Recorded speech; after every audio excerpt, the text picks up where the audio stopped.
I'm going to do a video today on how to do Jyn's tubing and buckles on her vest. I tried to start this video a few days ago and I had some technical difficulties, so hopefully we'll have better luck this time.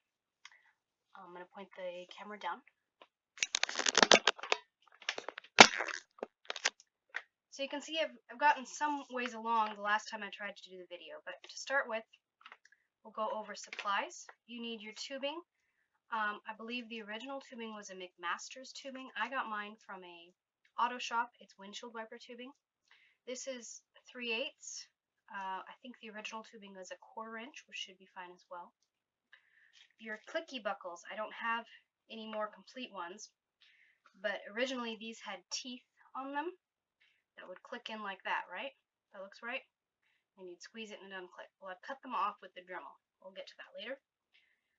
You need 2 for each set of tubing, so 2, 4, 6, 8 of them. I'll put a link in the description below. I got them from a seller on Etsy.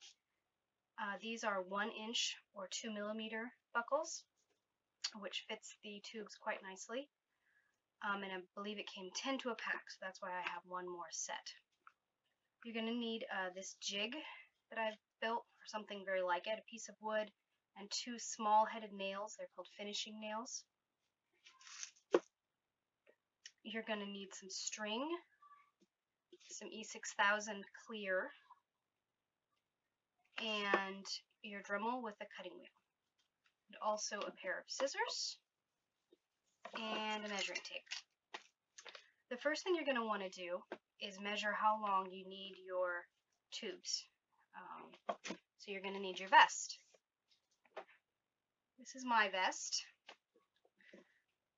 It's important to note that the vest has different lengths for each set. So this one is quite a short set because it ends just below the hook, whereas these ones are longer because they go about 1 inch below, and they also go all the way up to the top of the webbing. The inside tubes are the same length, and they cover most of the interior webbing. I'm going to be remaking this set because I didn't go all the way up to the top of the webbing. I thought it ended at the same length as this one, which isn't the case, I've since discovered. It's also come a little loose, so it's bowing up a little bit here, which would be easy enough to fix, but since I'm going to be replacing it, I'm not going to.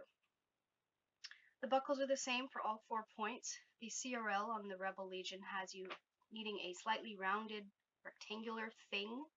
This is, I think, looks quite good. It's got a slightly rounded edge on this end. It's the same buckle. It is, however, upside down, I believe. So it's got the same points up, but I think if I were doing this, it would be like that. So the first thing you need to do, as I said, was measure how long you need your tubes. This is going to say that I need 10 inches. I measured it before. And then I need to add 1 inch on either end, which brings me out to a foot. These will be shorter, and these, of course, will be the same lengths to each other, but they're different from either of the front. So mark those down. I've already cut my tubing to a foot each. I didn't think I was going to have enough, but I just barely did. This is how much extra I have. So I cut them out. It's a little bit tricky to get them all the exact same length, but get as close as you can because it's such wiggly stuff and it likes to bend. Once you have them all cut out, then you're going to want to cut off the teeth on all of your buckles. It's pretty easy to do. I'm sorry I can't show you. I don't have any more of the clicky buckles. You can see I've just cut them off. They used to go on here somehow or other. But you take your Dremel and you turn it on and you cut down through the teeth. And then you can also sand off or grind off any rough edges that are along there and make it rounded and smooth, so it looks like it's supposed to be that way.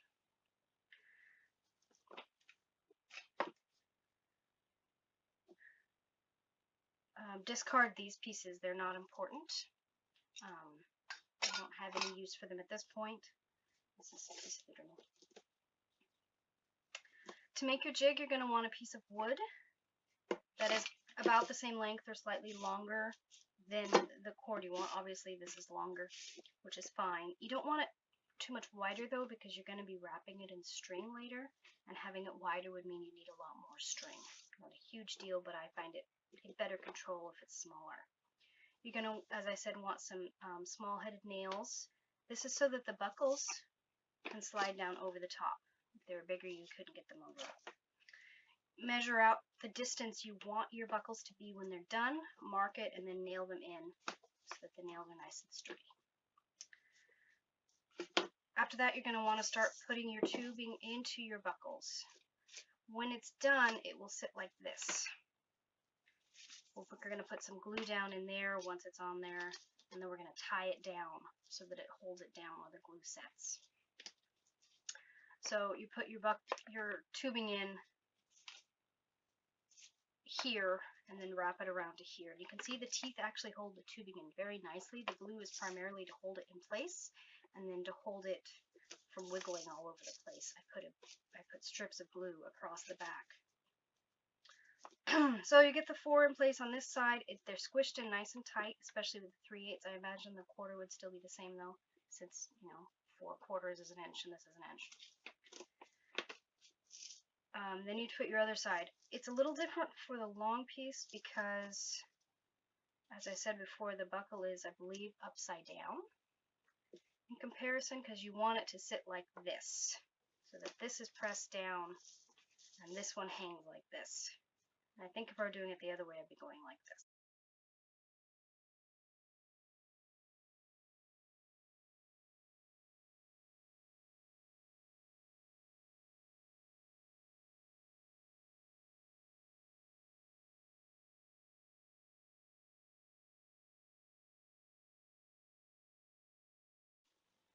Alright, so we've got this buckle on, and I've sorted out how this one goes on. It's really not upside down or backwards. In fact, you can see it's exactly the same. If I pull this down like this buckle looks the same as this buckle.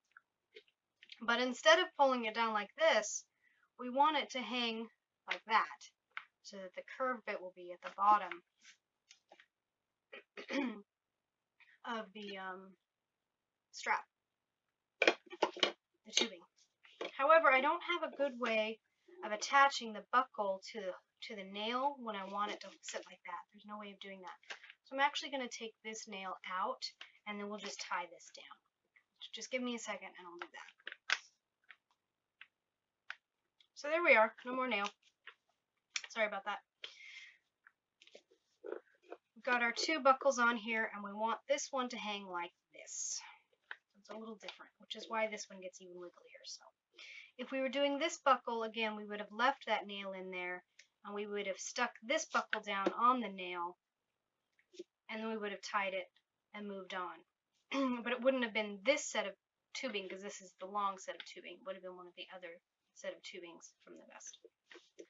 So we've got it on here, and I am somewhat pleased with, you can see it's still not perfect on its lengths, and I fiddled with it, and when I hold them down, they seem to hold still, so I think I'm going to call it good enough. At this point, I'm going to take some string and tie the tubing down, and I think I'll start at this end since it's tied down. And I'll need to come back and do that one down as well, but I just want to get the tubing down for the moment.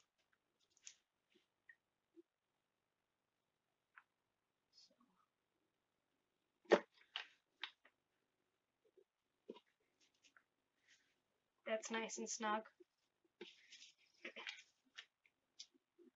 I think I'll just take a length of this.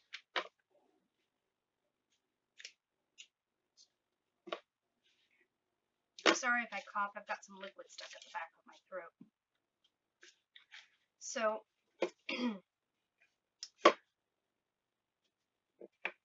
tie it around just to hold the tubing down and straight. And I think when I first tried this, I tried using a heat gun on it to see if I could get it to sort of melt into the right shape or soften into the right shape. And I ended up actually slightly damaging my buckle, so one of my buckles looks slightly wonky on my vest. It's, I think, the one underneath the hook, so you can't really tell. But don't use a heat gun on it. I think I was hoping to relax the tubing, and it just didn't do me any good.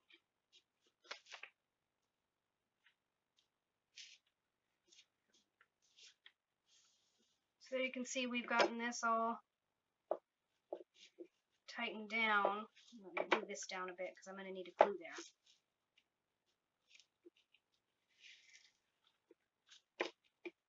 Really tight. It doesn't shift around on me.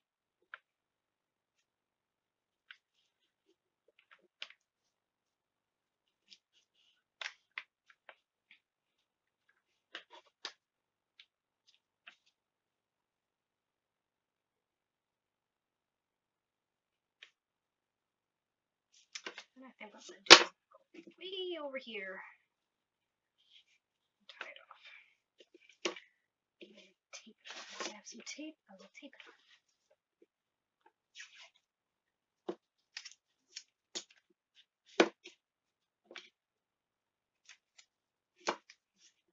Okay, that should hold. I'm going to cut string. So those are the tubes held in place. Make sure everything's as straight as you can make them.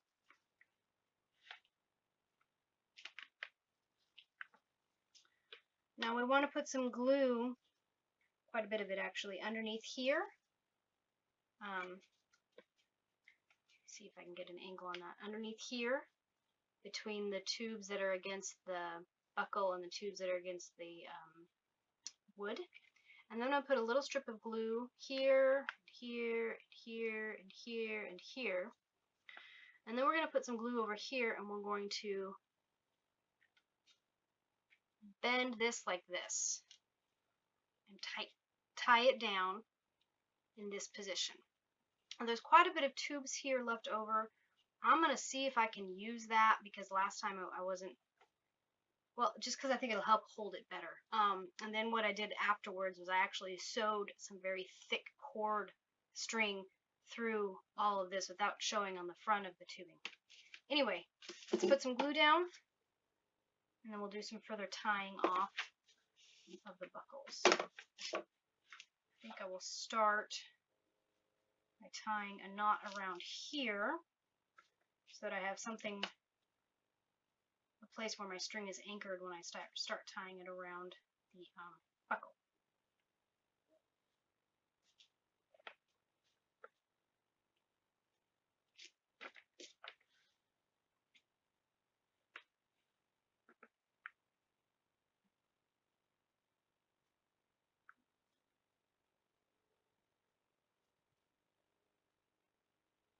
Okay, press that down.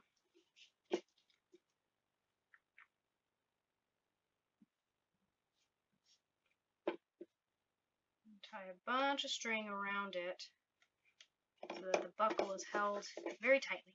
So the buckle is held down while it dries so that it doesn't come loose. Obviously.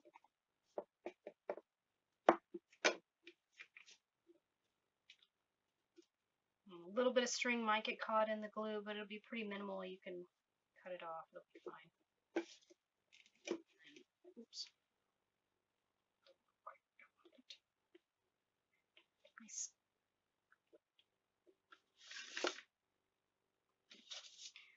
E6000 all over me.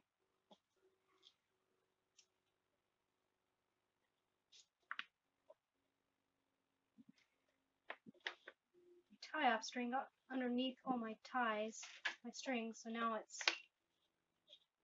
pulling. There we go. Okay.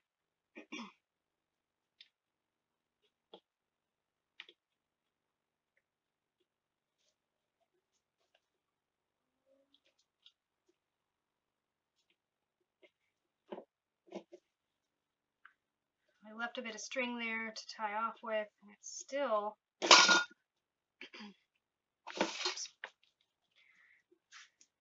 pushing up against it, so I'm going to tie it down some more and maybe go down a little bit.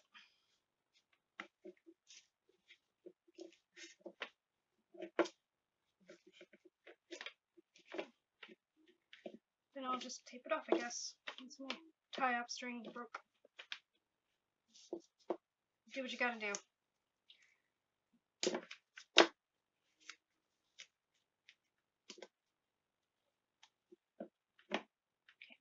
nice and snug. I think I'll do this in first before I put the strips of glue in between so that I'm not messing with glue.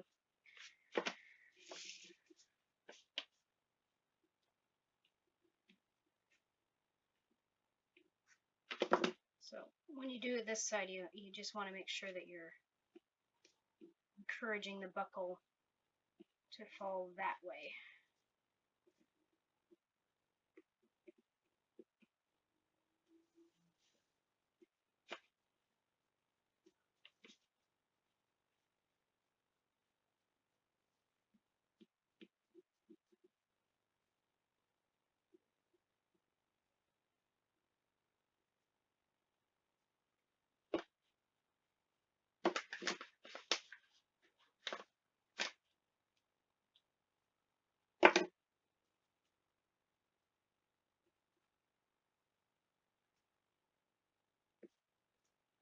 Oh, I didn't get myself in the string.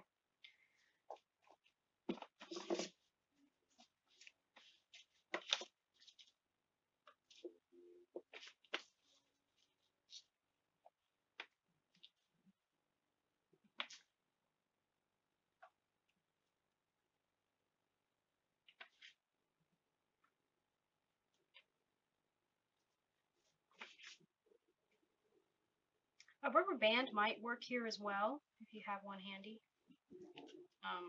Might be easier. The rubber will stick a bit to the glue, but again, it comes off pretty easily.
One of those times I wish I could ask you to put your finger on that knot while I tighten it down.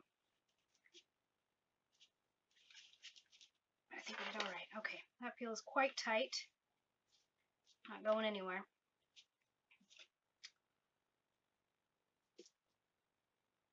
I'll put some bits of glue here, sort of get it in between the tubes a little bit. And this is just to hold it in place while it's on your vest, so it doesn't escape all over the place. You can put as much or as little as you think you need with your tubing.